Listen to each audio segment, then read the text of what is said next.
તમારી બગસરાની ધરતી મને બહુ યાદ આવે.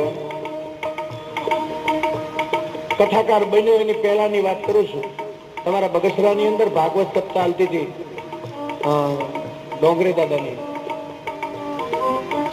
વજુભાઈ કરી વર્ષો પહેલાની વાત છે. અને અમારી જેવા કથાકારોમાં ડોંગરે દાદા ફેર કેટલો એ કહી દઉં. તમારી બગસરાની ધરતી ધન્ય બની ગઈ છે. અને આ કથામાં ડોંગરે દાદાની બાજુમાં જ અમારે બેસવાનો વારો આવ્યો. નજીકમાં બેઠા અમે. આ તમારા બગસરામ થઈ ગયા કથા, જો કોઈની યાદ હોય તો. 3 કલાક સુધી આંખમાંથી આંસુડા દાદાને હુકાણા નહીં. તે મને થઈ ગયું કે હા હા હા, આ રાખ ઉડી ગઈ ફરર. કથા ઉતરણ ઘણા કરે ભાઈ.